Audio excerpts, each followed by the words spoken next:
Good morning, Sunday morning. I don't usually vlog on Sundays because Sundays are kind of a downer. But this morning, this Sunday is different. It's Jerusalem Day. We are remembering the liberation of Jerusalem. And tomorrow, the Jerusalem U.S. Embassy opens. I received an invitation to that opening on Friday. So I'll be going there tomorrow, which means no chance of vlogging tomorrow. No way they're letting this camera in. So today I'm vlogging instead. It's kind of an amazing day here in Israel. And on top of all of that, I woke up this morning to find out Israel won the Eurovision. So as we say next year in Jerusalem, the Eurovision will be held next year in Jerusalem. It's a crazy exciting day. Oh, and it's Mother's Day too. So all in all, today is kind of the opposite of a downer, so I decided to vlog, even though it's Sunday. Heading now to Hometalk in Jerusalem, an amazing company, an amazing office. I'll give you a sneak peek of that, so let's do this.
I don't know if I'm going to say miraculous, pretty phenomenal morning here in Israel with Netta having won the Eurovision. The whole country's going nuts. High wind velocity. Uh-oh.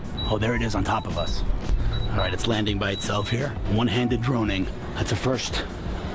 All right, let's bring it down.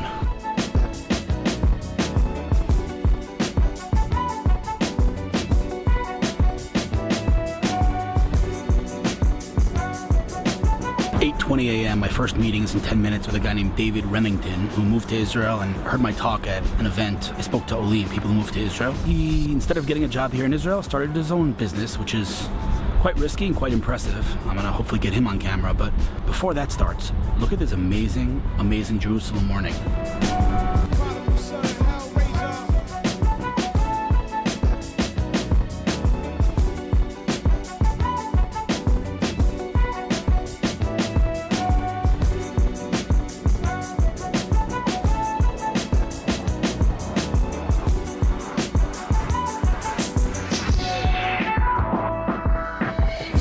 What I meant before is that usually Sunday I'm pretty low energy because despite being in Israel for 25 years, I'm actually not used to working on Sundays.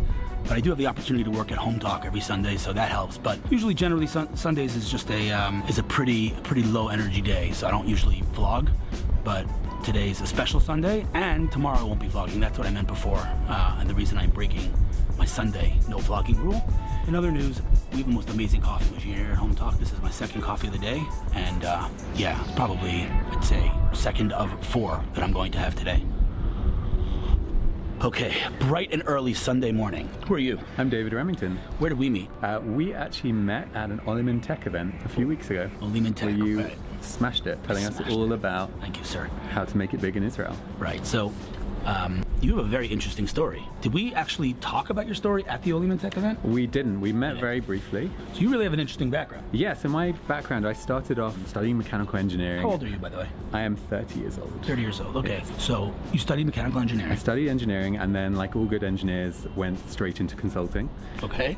And from there, I moved into tech. So I went and worked for a tech company called Box. So you gotta not say it that way because Box is like the hottest company ever. Yeah. A tech company called Box. Like I worked at a company called Apple. Like Box is like Aaron Levy he's considered a god in the tech world. He's awesome. Are you on Twitter? I am on Twitter. He's like my favorite. Like if I had to choose one person to follow on Twitter, it would be him. My favorite thing was when Aaron and Snoop Dogg were having a Twitter conversation back and forth. I don't know what is happening here with this frame. So you were at Box for how long? So I was at Box for 4 years, doing a number of different roles, building out one of the CS sub-teams, customer success, and then moving over to the account management side of things as well. Well, let me ask you a really dumb question. Yeah. Customer success is a very interesting field because every company now has it. I feel like it's a new thing. I feel like most companies didn't have customer success 10 years ago. Yes, so it used to be a case in tech where you'd sell this hardware and the whole idea up front would be that you get the deal closed and then that's great. Right. Whereas in the new world of SaaS... Look at that tripod. Look, it's totally slipping. Oh, wow, it's moving. See, it's slipping. Yeah. What is going on here today?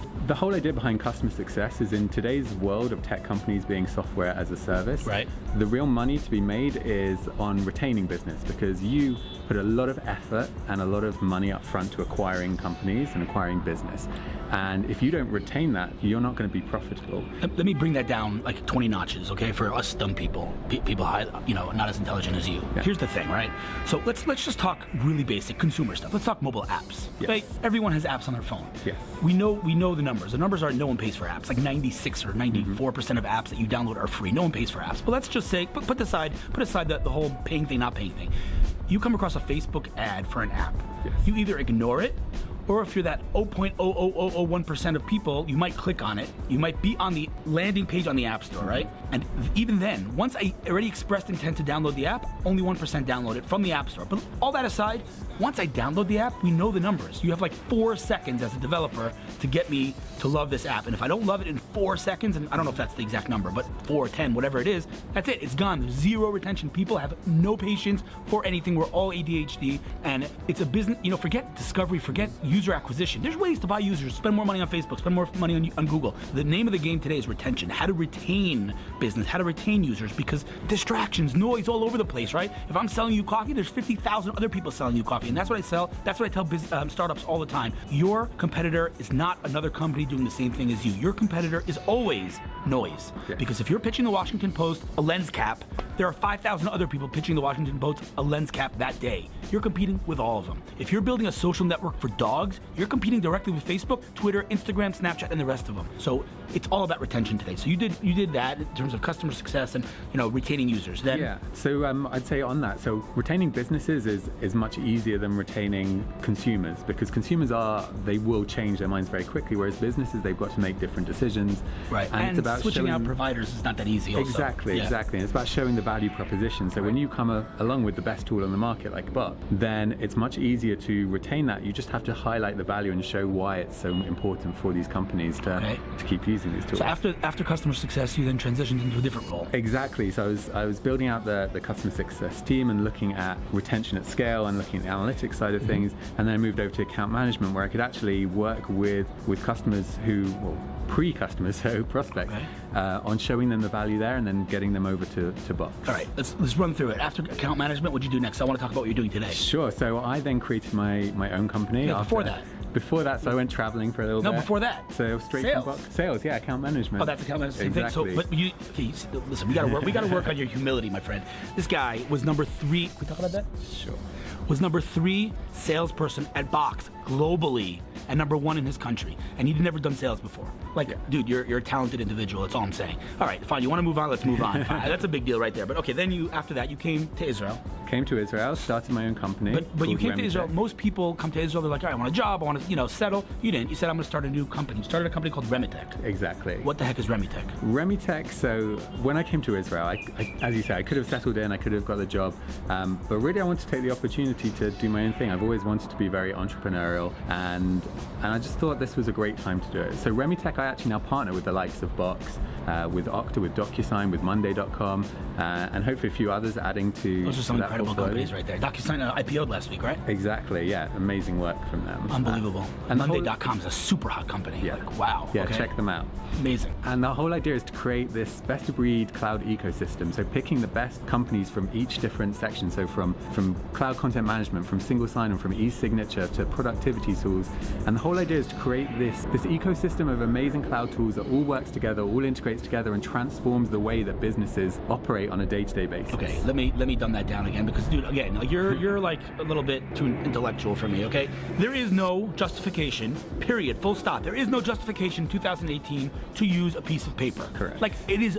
He told me stories of companies that you would not believe. They literally in 2018 are printing things and storing them in file cabinets. What on earth is happening? How is that even a thing? So the word cloud computing sounds all complicated and techy and geeky, but the reality is there is no reason on planet Earth that anybody should have to go into an office to get a file, right? We have Dropbox, we have Google Drive, we have Box, we have 1,000 other SharePoint, 1,000 other platforms out there. What you do is you come to a company, you say, listen, we are going to take your entire IT infrastructure and we're going to make it paperless and we're going to make it cloud-based. Yeah. And you should have done this 10 years ago, but I'm going to help you do it. Exactly. I mean, it is just mind-boggling to me that companies even, you know, I guess this is a good thing or a bad thing, depending how you look at it, but it is mind-boggling to me that there's even a need for someone like you today, but there is. And the amazing thing is working with startups as well in particular, because with a startup, it rapidly grows. It gets to a point where suddenly you get a huge amount of capital investment, and suddenly the employee count grows from 5 people to 500 people. Right. And having the best tools in place that's cloud-based means that you can just scale that up with zero effort from the business. Yeah, I mean, paper? Like, it's just mind-boggling. All right, so first of all, is your website like live? And websites were live, remitech.com. We got someone photobombing us. Oh, nice. Remitech.com. Yep. REMITECH. Exactly. .com. Very cool. What's Remy? My nickname, actually. Okay. Yeah. Wait, At university, everyone called me what's your Remy. last name again? Remington. Remington makes sense. Okay. Exactly. Remitech.com. Okay, so you started it. You didn't raise any capital. You're not looking to raise capital in the short term, and you already have customers that are using it, and hopefully this thing will scale. But like we said before, slowly but surely, do it right, and it's very impressive, man. And if I can help with anything, I'm glad you enjoyed my talk. But it was great talk. Let me tell you something. Go and hear him go and hear him speaking. Let me just tell you one thing, though. The reality is, like I said to you before, there's never, in my opinion, in today's ecosystem, a need for you to do traditional sales. You shouldn't be sending cold emails. You shouldn't be picking up. You should be building relationships. Yeah. That's it. On LinkedIn, on Facebook, on Twitter, whatever it is you use, you can get pretty much, especially in Israel, you can get to pretty much anyone. If you reach out to someone, I'm not going to throw out a name now because I don't want people, whatever. But if you reach out to a CEO of a big tech company, seriously, send them a Facebook that just said, I just moved to Israel. Here's what I'm doing. We grab a cup of coffee. You'll find, relatively speaking, a pretty high positive, return rate on that. And I'll tell you that, generally speaking, business gets done over coffee in this country. So I think that should be your call to action. Let's have coffee. I like it. And listen, man, if I can help with anything, you let me know. I'm going to now get to work. And it was great to meet you. But really, take me up on that, man. Let me know how I can help. I like the story. You're going to England now for a couple of months, but you're coming back soon. And any company that wants to do business with you, what's the best way to contact you? Best way is just to email me, david@remitech.com. david@remitech.com. I love it, man. Good luck with everything. You let me know how I can help, all right? Thank you very much. Thanks, dude. Nice to see you. You too. Made it to Joseph's Burger here in Machane Yehuda, the Jerusalem marketplace, meeting Aaron Godfrey. This place is probably the best burger, definitely in the city, maybe the country, maybe the world. This guy, what's your name? Raphael, you run the joint here at Joseph's Burger. I'm telling them it's maybe the best burger in the world. Would you agree? I agree. For sure in the city, maybe in the country, maybe in the world. All right, man. You've done good things. With the big heart of working. It's true. This guy, he won't let me tell you stories, but he's a good man. You're a good man. Let's go eat, man. Hook us up, okay? Give us something good to eat.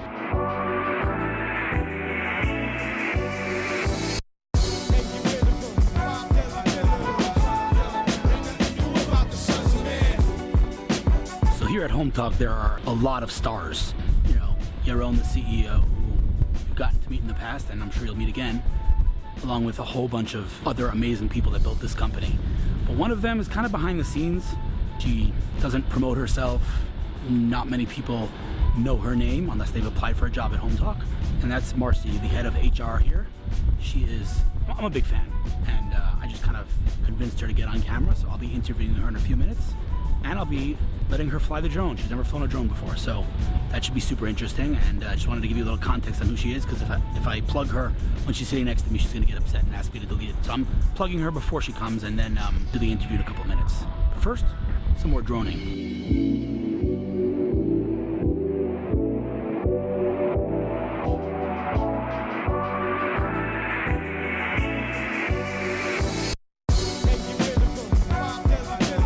So I'm not going to embarrass Marcy too much and tell her what I think of her on camera. I already said on camera before what I think.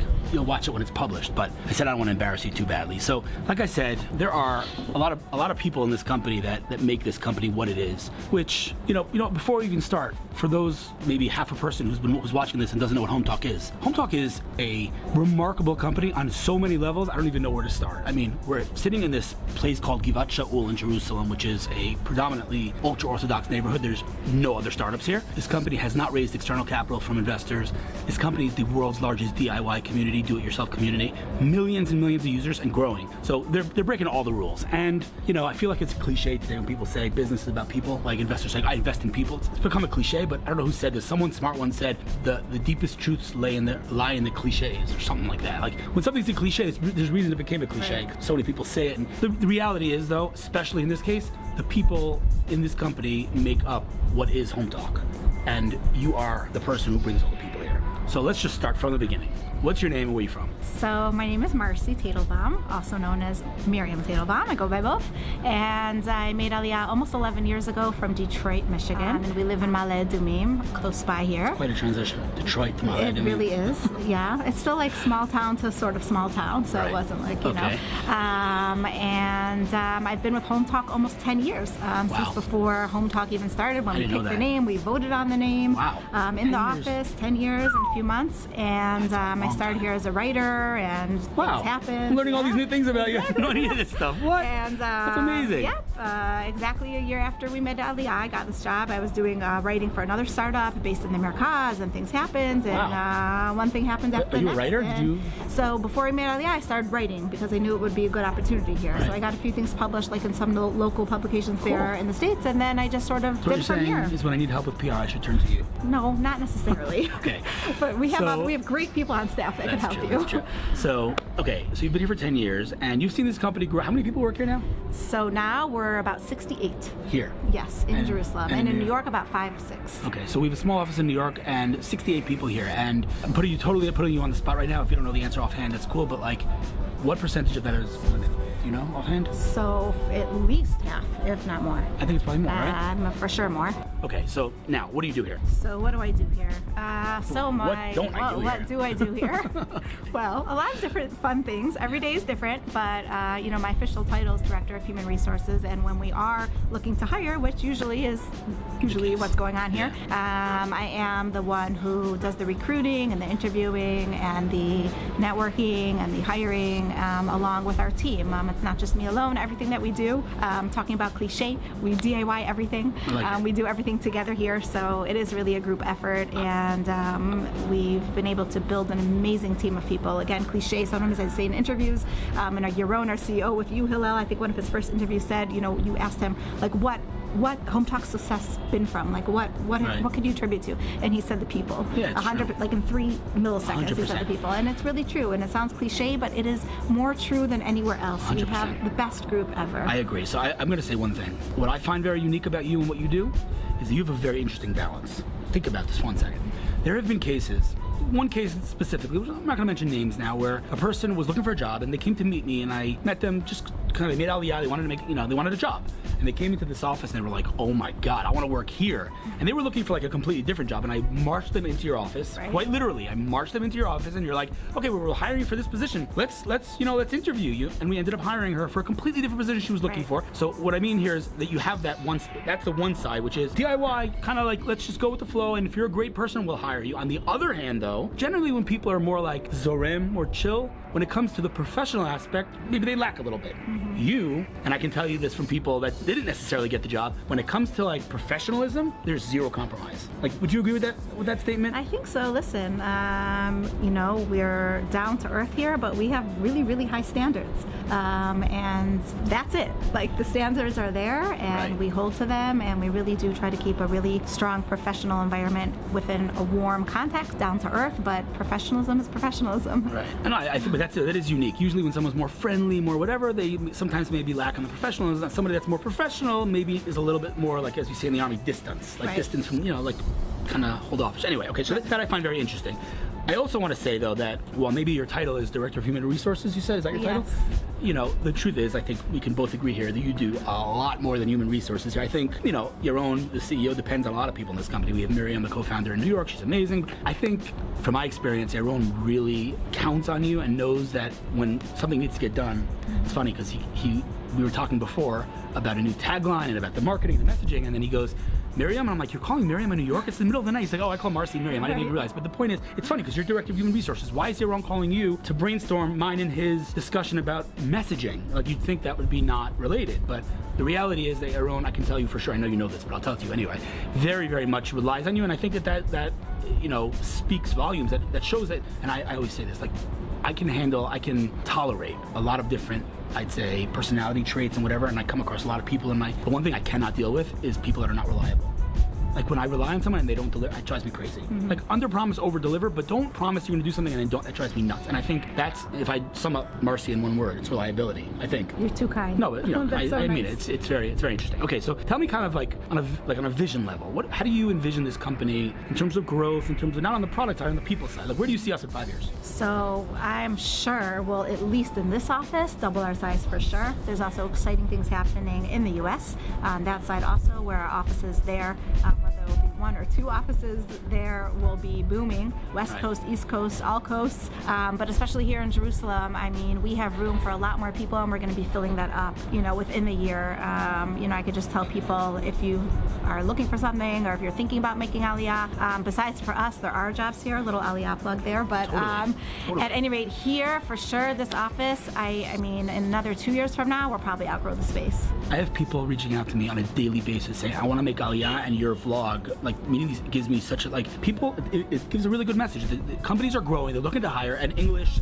and American culture and American mentality very much, and when I say American, I mean UK, Australia, all, not just American, very much helps you, especially when it comes to like sales and marketing and customer success and all those things. The culture is a very important thing. So tell me real quick, off the top of your head, again, putting you on the spot, what are some positions that we're looking to fill right now?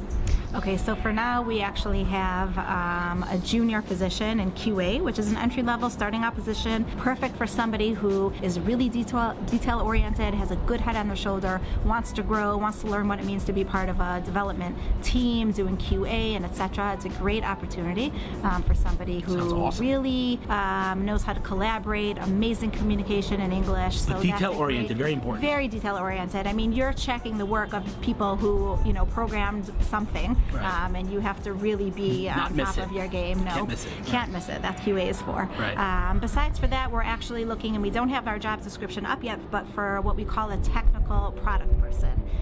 And this is essentially a product manager will get some kind of new product and create it, how it's going to look, how it's going to work. If somebody clicks this, what's going to happen? A technical product person works with the development teams to actually plan out the building of whatever the product is. So let's say we're building a new slideshow. That person will sit and technically plan out how the team's going to build it.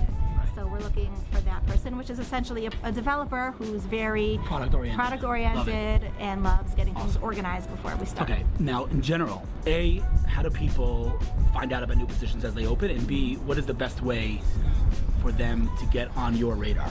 Is it just through the website, or is there another way that's better? So through Hillel is always great, because when I get his emails, I open them right away. Beautiful. So that's number one. I hope that continues for many years to come. Yes. Sorry, like every time you get an email, God, this guy again. Yeah, okay. No, not with Hillel. So that's number one. So if you know Hillel or want to connect with him, great idea. So that's number one. Number two is we have careers.hometalk.com. So check it out. When we do have an open job, it is on there. And the other thing is that if you are job seeking, whether it's in Jerusalem or anywhere in Israel, you've got to get on Facebook onto the job groups. This is where it's at today. There's Jerusalem groups, there's Aliyah groups, there's marketing groups, there's designer groups, there's developer groups. That's where it is. That's where I'm posting the jobs. That's where everybody else is posting the jobs, and that is the place to be.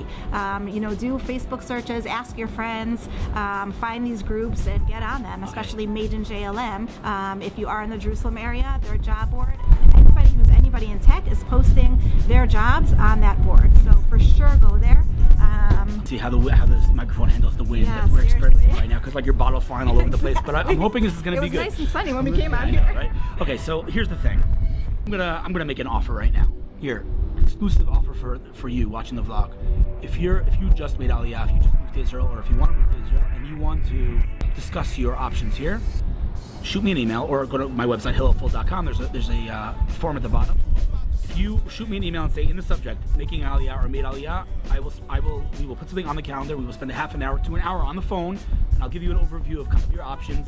You'll tell me what you do, what you've done, whatever it is, and if anything relevant, I'll pass your CV directed to Marcy and say this came as a result of this vlog interview. How's that for her? I was going to offer your email, but I'm like, yeah, it's too much. No, but I think that would work. If you send me that email with the word Aliyah in the subject, we'll have a call, and if relevant, I'll pass your CV directly on to Marcy. That's awesome. That works. Okay, so listen, bottom line is, what you're doing here, I think, at the end of the day, the tech is amazing, the marketplace and everything we're building on the website is amazing. But at the end of the day, like you said, and it absolutely is 100% accurate. The differentiator in this company is 100% the people, and that would be you. So just keep doing what you're doing. That's all. Keep doing what you're doing because, the company's showing incredible signs of success and growth, and it doesn't seem to be slowing down. Just keep at it. What do they say? Keep on going on, keep on keeping on, or something like that. There's like a cool phrase. Another cliche. Keep on keeping on, something like that. Anyway, Marcy, thank you for the Sounds good. interview. Thank you so much, Have an Hillel. awesome week, and just keep rocking. And thank you. Thank you.